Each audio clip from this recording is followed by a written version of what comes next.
Hi, I'm Junia. My family didn't just ask me to save my sister's life, they demanded it. They signed medical forms behind my back, erased me from photos, posted thank you speeches online. Without ever saying my name, they said I was doing my duty. But it wasn't about duty. It was control, packaged as love. I was the invisible daughter until they needed something permanent from me. And just seconds before they took me into surgery, my grandpa burst in with police. Now tell me, what kind of family prepares your betrayal in silence and still expects your gratitude? They say blood is thicker than water, but what if blood turns cold when you need warmth the most? It was a Thursday. Dusk had draped itself quietly over Portland, and the schoolyard beside me was empty except for the faint echo of children who had gone home hours ago. I sat there, on a worn green bench facing the monkey bars, still in my work slacks and cardigan, still clutching the stainless steel travel mug I hadn't refilled since 11 a.m. The sky had that muted pinkish hue it gets right before it turns black. Cold had started to settle into my hands. I should have gone home. I had grading to do, a pile of science reports still unread, and my classroom was only 50 feet behind me, but I couldn't move. Not yet. I pulled my scarf a little tighter and watched a single leaf somersault in the wind. The silence around me made room for memories I didn't want but couldn't avoid. You see, when your family teaches you from a young age that love must be earned, and even then, you might not get it, you learn how to disappear without anyone noticing. And I disappeared early. It was my 10th birthday. The smell of frosted cupcakes with cheap vanilla icing still haunts me every October. We had a party at the house.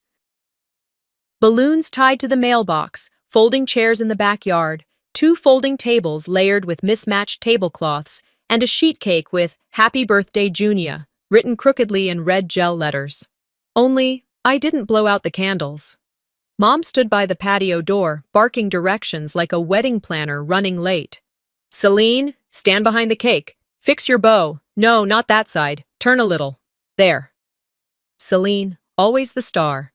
She was 12 then, 2 years older, already taller, already beautiful in a way that got strangers to smile at her in grocery stores. I stood beside her awkwardly, hands clasped in front of me, trying not to block the camera.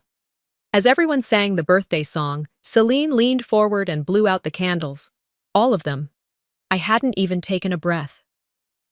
"It's okay," Mom chirped. "She did it for you, because you're shy. Right, Junia?" Then she turned to the guests and added, "She's not much of a spotlight girl." The camera flash went off. I blinked. And then I walked away, past the fold-out chairs, up the back steps, into my room, and slammed the door shut. I don't remember if anyone followed me. I do remember the photo that ended up in a silver frame on the fireplace for years. Celine with her arms wide, mid-laugh, cake in front of her, and me, not in the shot at all. That was the first time I realized my name wasn't really mine in that house. It was a placeholder. A lowercase name they only said when something needed doing or someone needed blaming. Fast forward 23 years, and I'm at a family dinner after my divorce. The kind that's supposed to be a support system, but ends up feeling like a tribunal. Celine leads Grace, because of course she does. She closes her eyes, speaks with a theatrical softness like she's starring in a Hallmark movie. I walk in with the dinner rolls I picked up on my way over, a 2-hour detour after parent-teacher conferences. The dining table is full. 10 chairs. 10 people. Except no one saved me a seat. Dad's already half into his mashed potatoes. Uncle Ray is talking about his new boat. My cousin is scrolling through her phone with a painted-on smile. I glance at Mom, expecting, I don't know, maybe a wave toward a stool or a joke about me being late. But she just says, "Put those in the kitchen, would you?" Celine looks up and adds, "And bring the dressing. We forgot it." No one looks up when I walk back in. I lean against the wall, arms folded, watching them eat. 10 chairs, and yet somehow, I was standing. Uncle Ray chuckles, fork in hand. "You're lucky to still be invited, sweetheart. Most ex-wives don't get that courtesy." Everyone laughs, even Mom. No one notices I don't. It's always been like that. Me being extra. An add-on. The silent one they assume is fine because I don't cause scenes. I made a life outside of them, taught third grade at a public school, paid my bills, got a rescue cat named Maple. I built a world where I mattered, even if only to my students and myself. But family has a way of yanking you back in right when you've managed to breathe without them. The breeze had chilled into my sleeves. I stood slowly, joints stiff from sitting too long. The sun had disappeared. Porch lights flickered on in nearby homes. I walked back into the school to grab my bag. The custodian nodded at me as he vacuumed near the front office. I unlocked my classroom, turned off the humidifier I always forgot, and slung my leather tote over my shoulder. Outside, the streetlights blinked on, casting gold over the sidewalk as I made my way to the parking lot. In the driver's seat of my old Subaru, I stared out the windshield for a moment too long, the heater humming. My mind wasn't in that car. It was still at that dinner table, still looking for a chair that wasn't there. You'd think I'd be numb by now, that I'd have grown a second skin or a sharper tongue. But no, I just got better at hiding the sting. Quiet doesn't mean you're okay. It just means no one's listening when you're not. I backed out slowly, the tires crunching over wet leaves, and started the drive home. My phone buzzed in the console. I glanced down. Caller ID. Mom. I didn't answer right away. Let it go to voicemail. Then it buzzed again. This time, a text. Just 5 words. Call me now. It's urgent. It's about Celine. I didn't open it again. I just stared at the screen as the traffic light turned green and my foot hovered over the gas. Because even though I hadn't spoken to her in weeks, even though I knew nothing good ever came from those late-night texts, I also knew what came next. The family was about to remember I existed again. I stared at the text on my phone as my car idled in the school parking lot. I hadn't turned the key yet. My thumb hovered over the screen, not because I didn't know what to do, but because I already knew what came next. When Mom used the word urgent, it meant I was about to be roped into something. No choice, no discussion, just another round of guilt disguised as love. I took a long breath and tapped, call. The line clicked immediately. Junia? Her voice was ragged, like she'd been crying, but with Mom, you could never really tell where performance ended and truth began. It's your sister. She collapsed. At work. They rushed her to Riverside General. Kidney failure. They said it's bad. I didn't speak right away, not because I didn't care. Despite everything, I still felt something. But part of me was calculating, bracing. Mom didn't call me for years unless there was a fire, and I was always the water. I'm leaving now, I finally said, voice tight. Within the hour, I was walking into the hospital, still wearing my school ID badge and coffee-stained cardigan. I hadn't even changed. I passed by nurses pushing carts, the smell of antiseptic sharp in the air, and tried not to read too deeply into the sterile hum of the place. It reminded me too much of every time my family had made me feel like something clinical, necessary, but cold. No affection, just utility. Vera was already there in the waiting room, face red, eyes puffy. But the second she saw me, she stood up straight like she hadn't just been falling apart moments earlier. "Oh, thank God you're here," she breathed, and hugged me like nothing had ever been wrong between us. Like she hadn't ignored my texts for months. Like she hadn't called my divorce embarrassing for the family. I stood stiff in her arms, trying to find the script I was supposed to follow. "She's stable for now," Mom said as we walked toward Celine's room. "But it's serious. Doctor said the damage has been building for a while. They need a transplant, Junia." And just like that, I felt it. The shift. The reason for the call. Celine was in the bed, pale but camera-ready as ever. Her hair still looked glossy, even with hospital lighting. When she saw me, she smiled faintly, like we were kids again, and this was just another family charade. "Hey, June," she whispered, voice soft and frail. I swallowed something bitter. "Hey." A doctor entered. White coat, clipboard, professional kindness. He introduced himself as Dr. Patel, head of nephrology. "We've done the initial workup. It's critical we begin dialysis right away, and we'll need to find a donor within the next few weeks. Time's tight." Vera's eyes darted to me before he could even finish. "You're her best chance," she said, as if it were settled. "Family first." Dr. Patel added, "Biological siblings are often the strongest matches. If you're willing, we can run preliminary tests today. I blinked. Today? It's just a quick screening. Blood work. No commitment. Before I could form a reply, Mom nodded enthusiastically. She'll do it. No problem. I didn't say yes, but I didn't say no either. That was enough. Before I knew it, I was sitting in a small room with a nurse drawing vial after vial of blood. She made light conversation about my veins, my watch, even my wedding ring finger, still bare after all these years. I smiled where I was supposed to, not because I wanted to, but because that's what I'd been trained to do. When I walked out, Vera was waiting with a coffee in hand. I told you this wouldn't be so bad, she said. It's not even a full surgery. You're young. You'll bounce back. I didn't take the coffee. Later that night, sitting on my couch in sweatpants, I got the truth in a casual group message from my cousin. Glad you finally agreed.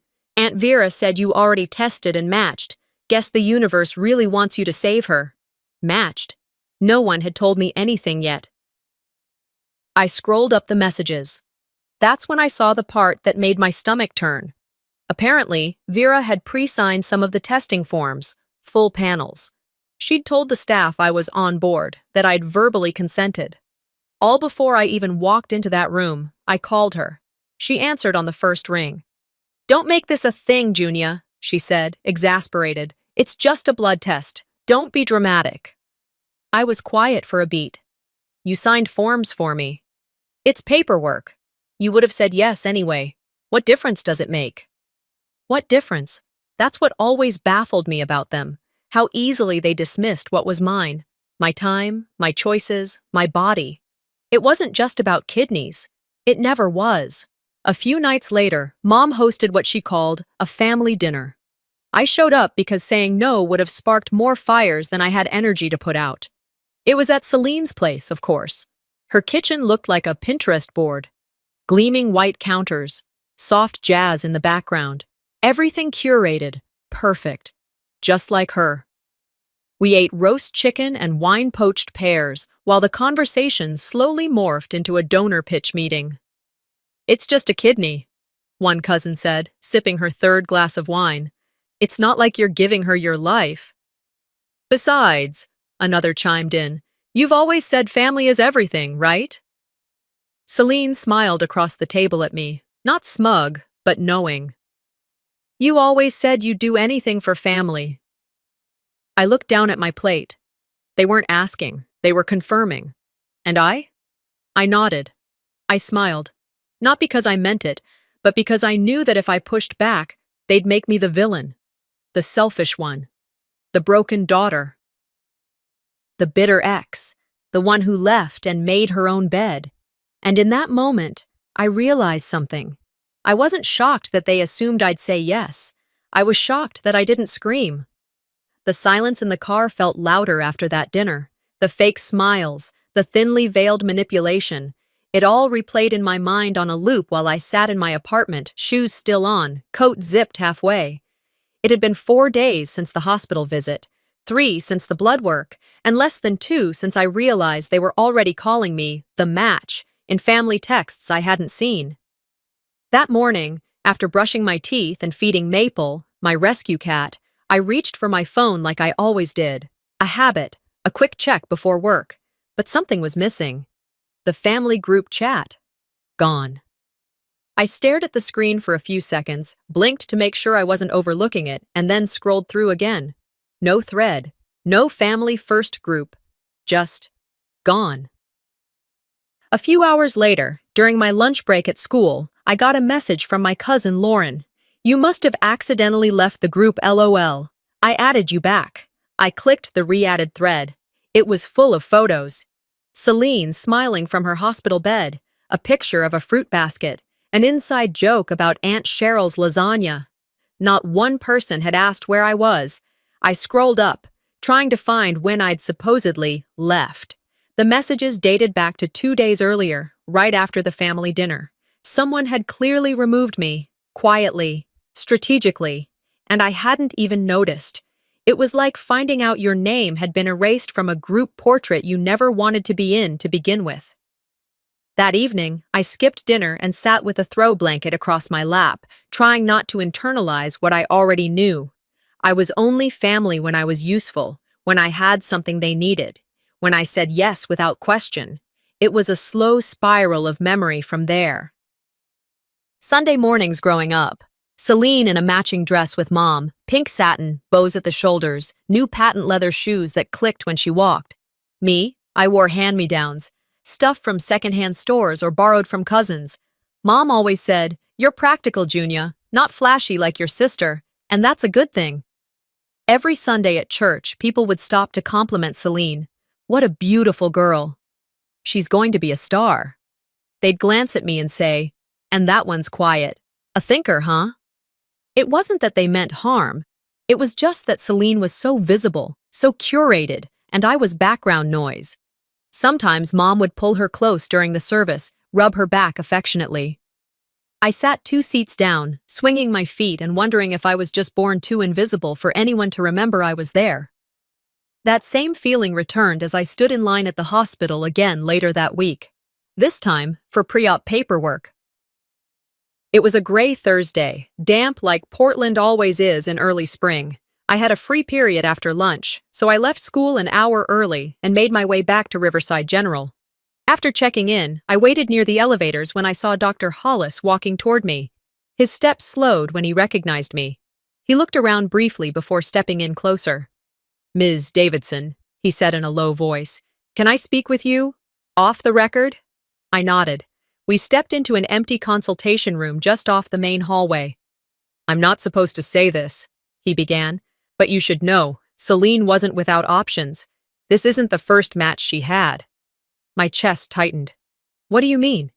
"There was another potential donor 2 months ago, a non-relative. He was ruled viable, but, for some reason, the family rejected him." I blinked. "Why?" He paused.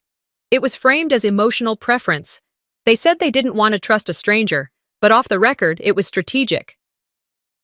"Yeah, you're healthier, and I think they assumed I wouldn't say no," I finished for him. He didn't respond. He didn't have to. I thanked him and left. In the car, I didn't cry. I didn't scream. I just stared at the dashboard like it might offer some explanation, some direction.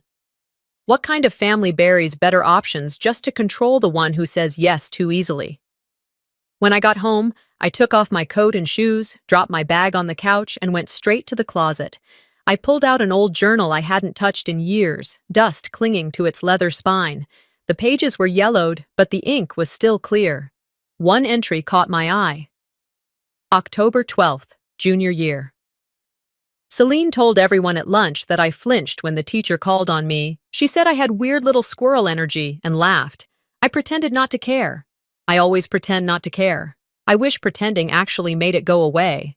I turned the page. February 4th, freshman year. Mom said I'd never get a boyfriend if I didn't try harder to be more like Celine. She said, "Men don't go for mousy. I'm 15. There were more entries, dozens, tiny indignities that had layered over each other until I couldn't tell where one ended and the next began. 1,000 cuts that didn't bleed until you looked at the whole wound. How did I let them convince me that love looks like this? Love wasn't silence. It wasn't obedience. It wasn't filling in gaps just because someone else felt entitled to leave them open. It was 11:37 p.m. when I finally shut the journal and pulled out my laptop. I created a new folder, labeled it Truth. I copied emails, screenshots, photos. I started a timeline of every interaction since Celine's diagnosis. I logged conversations. I documented inconsistencies. I didn't send anything yet. I didn't threaten anyone. I just started building a record, not for revenge, not for show. For clarity, for proof, if I ever needed it, that I hadn't made this all up, because if they wanted me to be the story, I'd be the author. I ended the call with Dr. Hollis and placed my phone face down on the counter. I didn't move for a long while, just stood there, hands flat on the cool granite, breathing through the weight that had started to settle in the center of my chest. The light in my apartment had dimmed with the evening, casting long shadows against the wall where my grandmother's old quilt hung. I hadn't turned on the lamps yet. Somehow, the dark felt honest. Not long after, a knock came at the door. 3 short taps. Not frantic, not hesitant, just enough to say, "I'm here, and I expect you to open." I crossed the room slowly, already knowing who it would be. I had no neighbors who visited unannounced, no friends who dropped by on weeknights. Sure enough, through the peephole, I saw the courier in a dark brown jacket holding a padded envelope and clipboard. "Package for Vera Davidson," he said when I opened the door. "She doesn't live here," I replied. He checked the address, frowning. "It's addressed here. Must be a mistake." I almost handed it back. But then, curiosity, or maybe instinct, made me pause. "I can give it to her," I said, signing and taking the package. "I'll make sure it gets where it needs to go." He nodded and left. I closed the door and stood in the silence again, envelope in hand. I turned it over. No return address, just a printout label with Vera's name and my apartment number. The seal wasn't tampered with.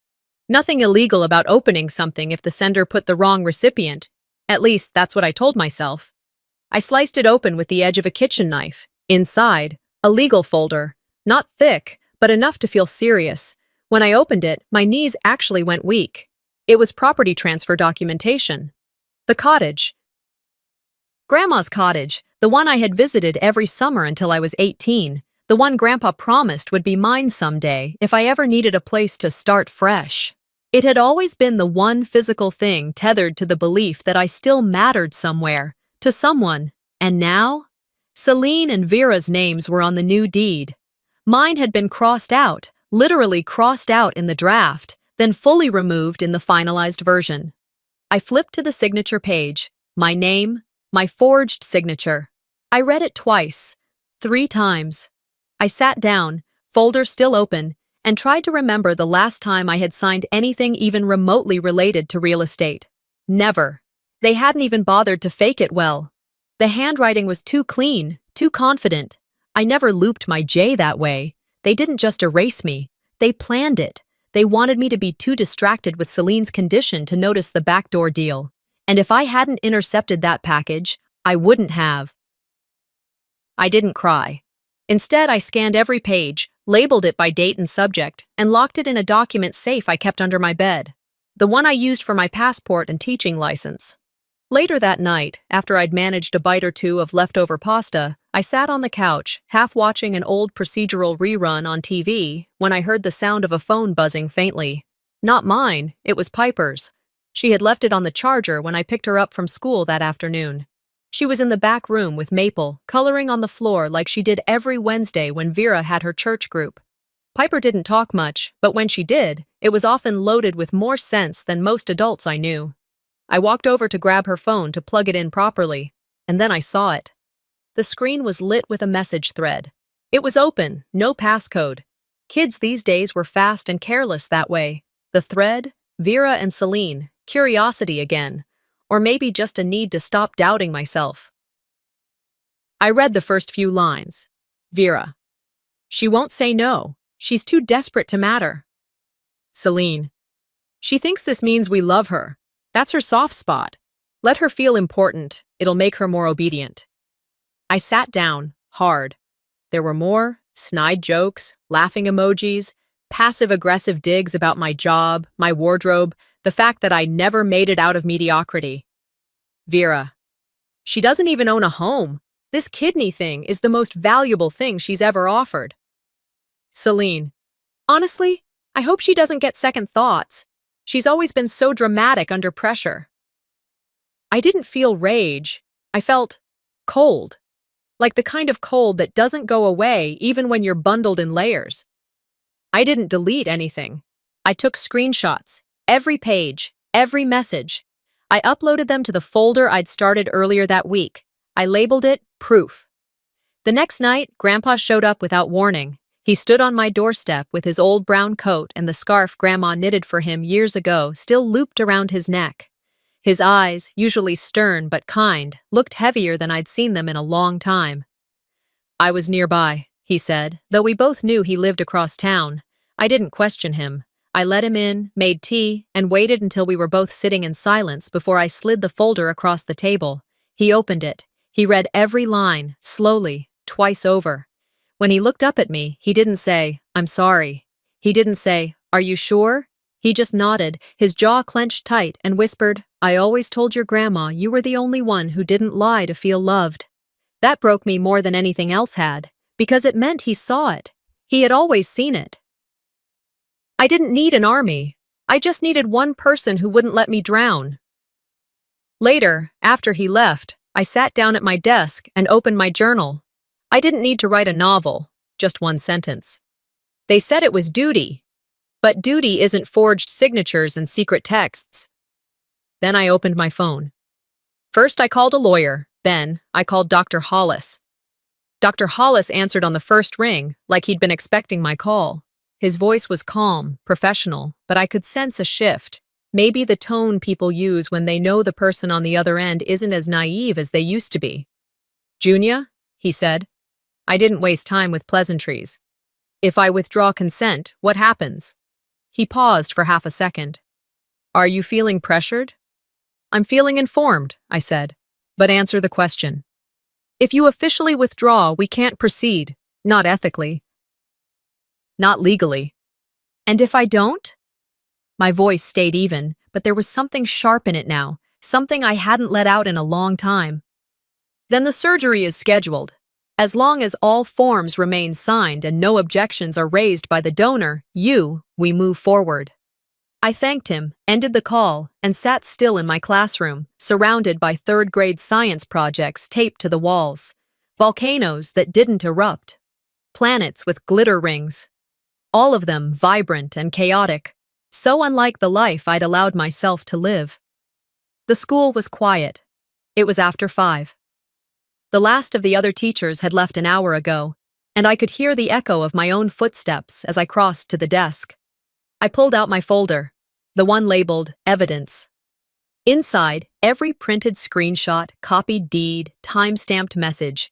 It wasn't a case yet, but it was enough to build one. That night, I made duplicates, one set for Grandpa, one for a lawyer I was introduced to through Mrs. K, a former colleague and longtime friend who'd once survived her own storm of family betrayal. I emailed another copy to myself, encrypted, password protected. The next morning, I took the day off from work. I told the office I needed a personal day. No one asked why. By 10 a.m., I was standing in Celine's kitchen. She opened the door, looking like a magazine cover. Oversized cardigan, silk tank top, her hair styled in effortless waves that probably took an hour to achieve. "Junia," she said, voice light, like this was a casual catch-up over brunch. "Want coffee?" "No."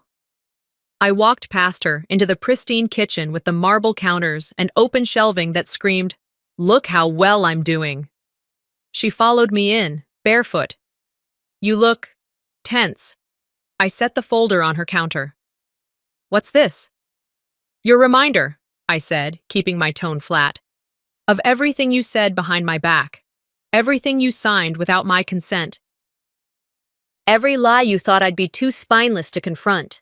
She flipped through it slowly. I watched her face shift, but only slightly. Celine had mastered the art of faux concern. "I don't know what this is meant to do," she said finally.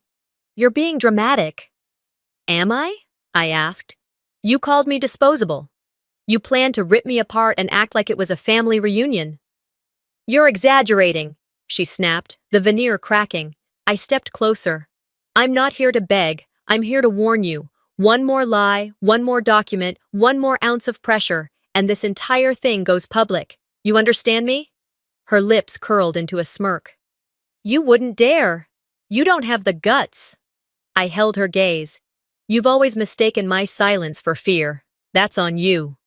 She blinked, just once. Then she laughed, dry, empty. "You always wanted to be a victim. Here's your chance." I walked out without another word. That night, I couldn't sleep.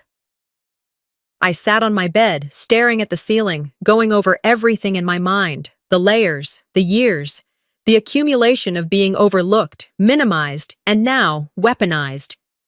I closed my eyes and imagined a stage, rows of chairs, a podium, a crowd full of strangers, listening, and me, standing at the mic, palms steady, voice clear.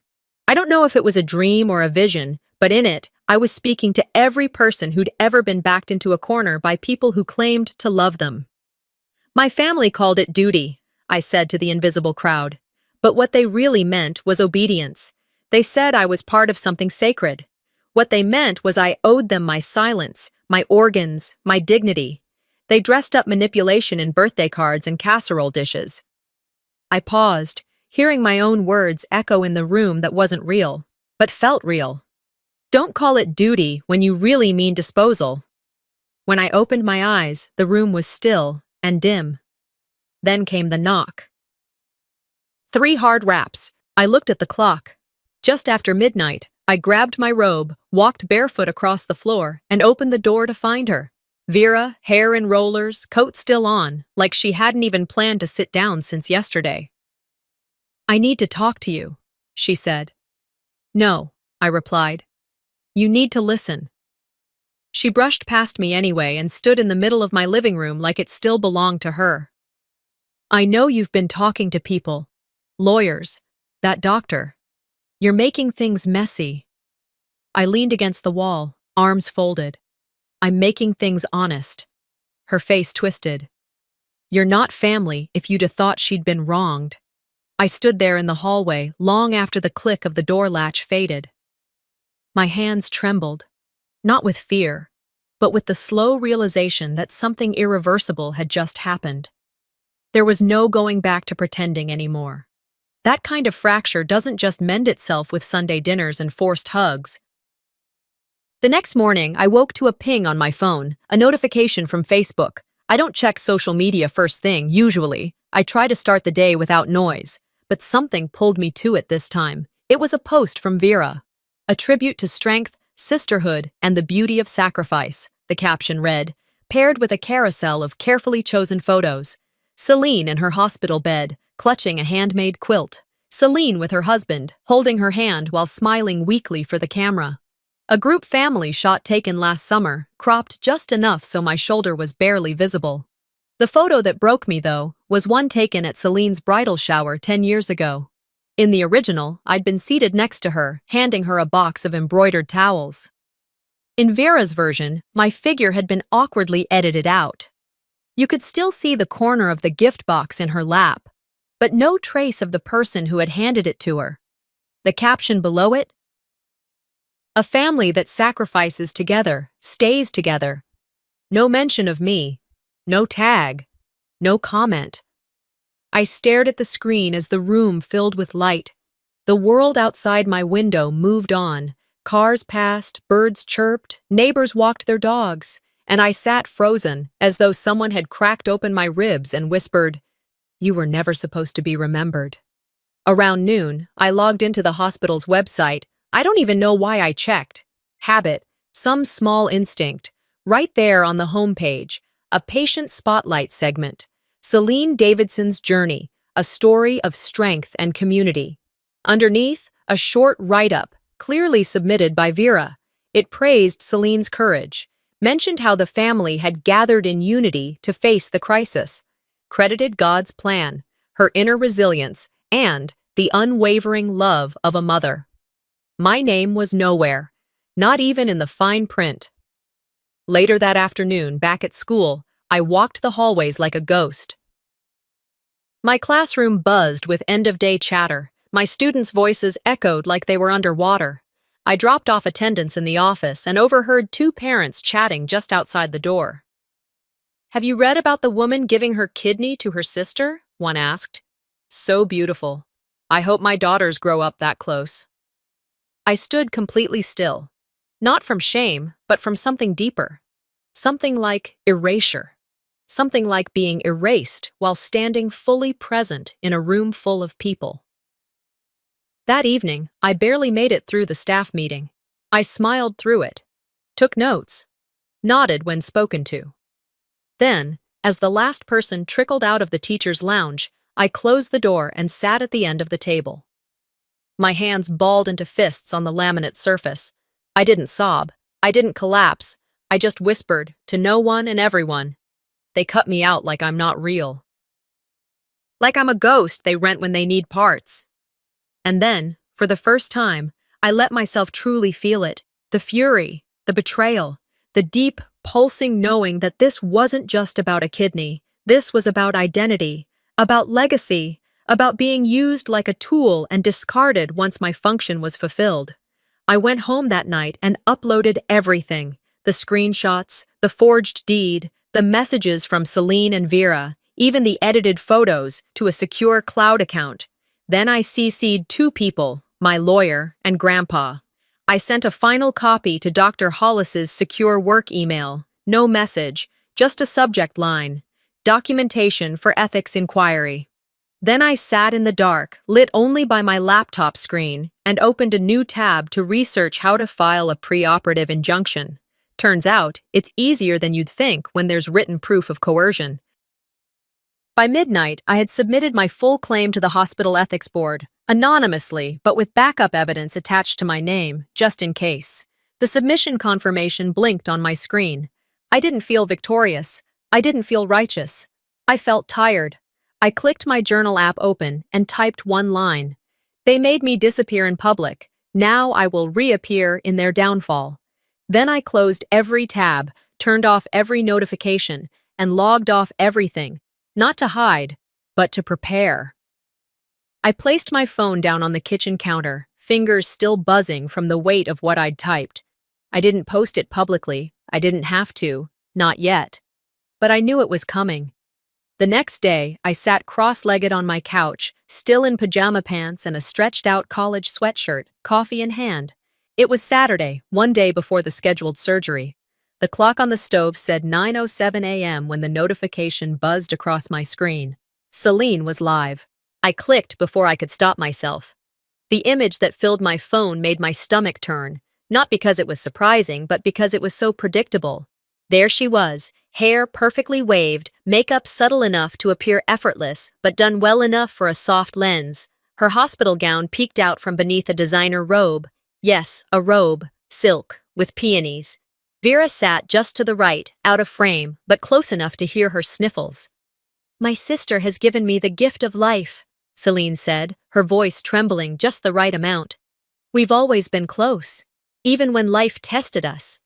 A dramatic pause. Her eyes glanced down, as if reliving some pain only she could understand. She didn't hesitate. That's what family does. We show up. We give without question. I blinked at the screen, jaw tightening. Give without question. The comment section exploded with hearts and prayer emojis.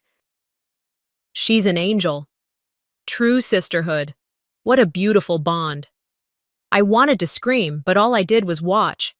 And then, 5 minutes in, the shift happened. A new comment appeared. Bold, blue text. @TruthMatters1. Watch what Celine really said when she thought no one was listening. Followed by a link. For a split second, I thought it would get buried in the flood of flattery. But another comment popped up, then another, and another. The stream paused, buffering. Then the video launched. Autoplay. A dinner scene. The angle was low, like a phone propped up discreetly on a kitchen counter. I recognized the setting instantly. Aunt Cheryl's house. 4th of July. Celine's voice cut through the room, unmistakable. "She's desperate for love," she said, laughing. "Of course she'll do it. Just play nice until the paperwork's signed." The audio was crisp. The laughter around the table confirmed it wasn't an isolated statement. "She still thinks this means we finally accept her. Poor thing." Someone, Vera, I think, added, "Let her. It makes her more compliant." Then it cut to silence. On the live stream, Celine froze. Her hand moved to swipe away the phone, but the screen glitched. The stream lagged, then resumed, catching her in mid-reach. The comments spiraled into chaos. "Is this for real? Are you kidding me? Emotional abuse. This is not okay. Is that her mom saying that?" And the final blow? "Is this legal? That surgery better not happen." Then someone reported the stream. The screen went black, connection lost. I stared at the blank screen on my phone, heart pounding, not from fear, but from release. Across town, I imagined the chaos. Vera probably pacing, demanding explanations. Celine trying to spin it, blaming editing, calling it a setup. But it wasn't sabotage. It was truth, and truth didn't need perfect lighting. An hour later, Piper showed up at my place with Mrs. K, who offered to take her out for ice cream while I had a moment to breathe. I pulled Piper into the kitchen. She didn't say anything. She just stood there, backpack in hand, eyes wide but calm. "Did you post it?" I asked gently. She nodded. "I didn't want to lie for them. You always say the truth matters." My throat tightened. "Where did you get the clip?" "I've been saving stuff," she said, almost sheepishly. "Since last month, after you cried on the porch and said no one hears you, I started recording, just in case." I crouched down to her level. "Why?" She shrugged, the way only an 8-year-old can. "Because you protect me. I wanted to protect you back." I couldn't speak for a full minute. I pulled her close instead, because she did protect me, better than any adult in my life ever had. That evening, I sat on my porch, phone off, legs tucked under a blanket as dusk rolled in. The air smelled like rain and clean pavement. My phone buzzed once, twice. I didn't check it, not yet. The group chats were probably flooded. The community pages lit up. The Support Celine Fund might have already started bleeding donors. But none of that mattered at this moment. I looked at Piper, sitting beside me with a book in her lap and her knees swinging gently over the edge of the step. "You were braver than every adult in this family," I said. She didn't look up, just whispered, "I know." Piper didn't say another word after I thanked her. She just went back to her book, legs swinging gently off the edge of my porch like none of it, none of the exposure, none of the viral fallout had shaken her. I sat there beside her for a few more minutes, then quietly got up and stepped inside. I had packing to do. Not for a trip, for war. The next morning, I was at Riverside General by 5:15 a.m., exactly as scheduled. Everything had been moving like clockwork leading up to the surgery. The nurses greeted me with smiles, offering calm reassurances like, "You're doing a wonderful thing," and "She's lucky to have a sister like you." I nodded through them, even smiled, though my jaw ached from clenching. They led me to pre-op. Fluorescent lights flickered softly overhead, humming like they were half awake, too. The room was cold in the way hospitals always are, clinical, detached. I changed into the gown, folded my clothes, and placed them in the sterile plastic bin they provided. A nurse came in, checked my vitals, asked me about allergies, then said, "You're doing something noble, Junia." I didn't respond. I just looked at the ceiling, then to my clenched hands, the way my fingers pressed into my palms. Noble shouldn't feel like surrender. The anesthesiologist entered next. She had kind eyes and a gentle voice, walking me through the sedation process. I nodded through it all, trying not to let my breath catch in my throat. Another nurse prepped the IV.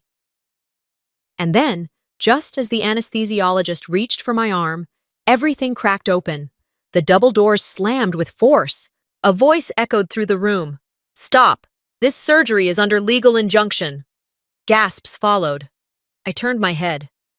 Grandpa stood in the doorway in his Sunday coat, face tight with fury.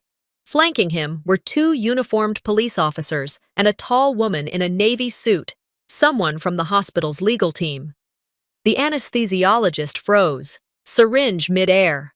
One officer stepped forward, announcing clearly, "We have received a formal ethics violation complaint backed by substantial evidence. If this procedure proceeds, the hospital could be held liable." Dr. Hollis appeared behind them, holding a file in his hand. "I've seen the documentation," he said. "We need to halt this immediately." The room dropped into an icy silence. The nurse backed away. The IV line hung loose from the stand. Vera stormed into the room a few seconds later, mascara already trailing. "What is this?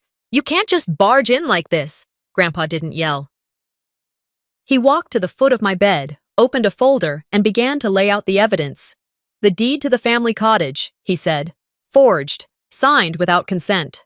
He placed the paper on the tray table. "Text messages between you and Celine," he continued, mocking Junia's mental health, joking about coercion. Another sheet. Audio recordings. Thank you, Piper, proving intent to manipulate and isolate. Another. Anonymous reports to the hospital ethics board about code violations and consent breaches. He looked up, eyes burning. You think you can lie behind closed doors and no one will open them? Vera shook her head. This is revenge. She's bitter. You're bitter. One of the officers turned to her. Ma'am, if you speak again, you may be escorted out of this wing. Dr. Hollis stepped closer. I can't ethically oversee this procedure, not after what I've read and heard. Celine was wheeled in on the gurney next. She looked paler than usual, lips pressed tightly together. When she saw the officers, her eyes widened, but her face, her face, was still composed, trained, like a pageant contestant who knew the cameras might still be rolling. She's doing this to get back at me, Celine muttered. Because I've always been the one people listen to. No one replied. Instead, the nurse wheeled her back out. I sat up slowly, pulling the covers off my lap. I didn't say anything. I didn't need to. They had spoken for me. Finally, I changed back into my clothes behind the privacy curtain, my hands still a little shaky, my breathing uneven but steadying. When I stepped out, Vera had vanished. So had Celine. Only Grandpa remained. You all right? He asked quietly. I nodded. We walked down the hall together. The tension still hummed through the walls of the surgical wing. No one made eye contact. No one needed to. He guided me toward a small conference room on the administrative floor, where a notary waited. There, Grandpa opened a second folder. This is the updated estate transfer, he said. Your grandmother's property, my accounts, the retirement house in Coos Bay. I blinked. What about? They don't get anything, he said. I gave them too much for too long. Let them build something on their own for once. He signed each page with a quiet, controlled precision, then slid the papers toward the notary, who stamped each one without expression. After it was done, he looked up and met my eyes. You raised a monster, he said softly, and blamed the quiet one. I didn't smile. I didn't cry. Just breathed. Because finally, after years of being spoken over, pushed aside, erased, someone had said it out loud. The day after the surgery that wasn't, I slept in for the first time in what felt like years. There was no alarm, no pre-surgery prep checklist taped to my fridge, no Vera calling 3 times before 7 a.m., pretending it was all love, not obligation. The quiet was strange, not peaceful exactly, more like hollow. Like I'd been running for so long that now, standing still, I didn't know what to do with my arms. I got out of bed around 9, barefoot, hair a mess. No need to be presentable today. I made coffee slowly, letting the machine gurgle and hiss while I leaned against the counter in my kitchen. The apartment felt different, not larger or cleaner, but more mine, like the absence of expectation made the walls breathe easier. I sat on the couch, legs curled under me, journal open on my lap. I didn't write anything yet. Just sat with the silence and listened to nothing and everything. Later that afternoon, a call came in from a blocked number. I almost didn't answer, but I knew. Junia, said the voice on the other end. Your mother has requested to see you. The nurse on the line was polite, but I could hear the hesitance. She's in the facility near Hawthorne, awaiting her preliminary hearing. She's asked if you'd consider speaking with her. I didn't say yes. I didn't say no. I showed up the next day. A medical holding facility isn't like the shows. It's not all dramatic lighting and glass walls. It's beige and stale and smells like too many microwave meals. Vera sat in a folding chair behind a small plastic table, wearing a loose sweater and an expression she must have rehearsed in a mirror. Tired, tragic, but not defeated. When I walked in, she didn't stand. Look at you, she said softly, eyes brimming with practiced emotion. I didn't expect you'd come. I didn't sit. You asked, I replied. I'm here. I didn't mean for it to get so far, she began. I did what I thought was best for our family. I always held it together. Without me, everything would have fallen apart. No, I said calmly. You held the lie together. You wrapped it in casserole and church language and made us call it love. She flinched. I gave everything to this family, she snapped, a bit too quickly. And you ruined it. That's when I realized she still didn't understand. I didn't ruin it, I said. I revealed it. There's a difference. The silence in the room pressed against my ears. You were never meant to disappear, she murmured, voice cracking. But I did, I replied, and no one noticed. I turned to leave. She didn't follow. She didn't call my name. There were no hugs, no guilt, and to my surprise, no hate either. Just the kind of goodbye that happens when two people realize they've always spoken different languages. They just never admitted it until now. Sunday came, and with it, Grandpa.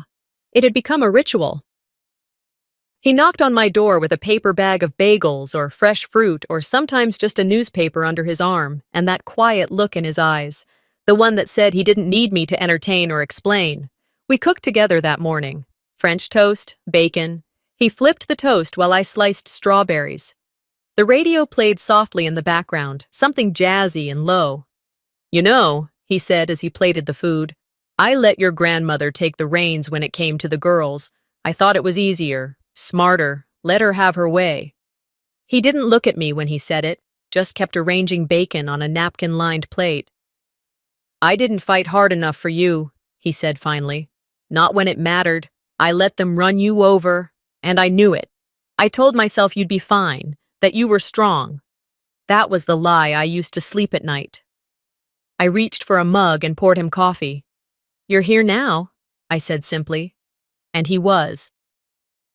The next afternoon, I found myself walking toward a place I hadn't visited in a long time, the park bench, the same one from the beginning. It hadn't changed, still a little tilted, still beside the monkey bars where the kids hung like vines after school. But I had changed. I sat down, wrapped my coat tighter, and pulled out my journal. I flipped to the first page, the very first. There were entries about Celine's wedding, about the bridal shower where I wasn't mentioned in the toasts, about the time Vera said, you know, Celine's always carried more of the family weight. You just help where you can. I'd scribbled then. Helping is not the same as being held. And now I wrote, they used my silence. Then I used theirs. I didn't win. I just stopped losing. And that felt like enough. A few days later, Piper's school hosted their end-of-year awards assembly. I almost didn't go. Part of me thought it would be too much, to sit there in a crowd, to clap, to watch other parents nod along like nothing had ever gone wrong in the world.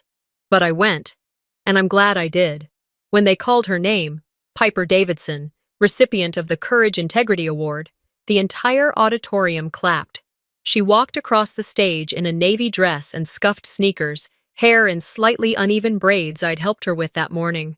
She didn't wave. She didn't smile too big. She just stood tall, like she'd grown a whole new spine. Afterward, she ran to me in the hallway, squeezing my hand. You saved me too, you know, she whispered. I crouched beside her and looked her in the eyes. No, honey, I said. You reminded me I could save myself. She smiled, not her usual half grin, but something soft and solid. And that's the thing about healing. Sometimes it comes in the shape of a little girl who never needed to yell to be heard. Sometimes the loudest betrayals happen in silence, through the papers signed behind your back, the family dinners where you're not invited, the photos you're cropped out of. This story isn't just about a kidney, it's about boundaries, about saying enough when no one else will. Have you ever been told that family comes first, even when that family breaks you? Drop your thoughts in the comments. I'd love to hear your story. And if this resonated with you, don't forget to like, subscribe, and turn on notifications. More powerful true stories are coming your way.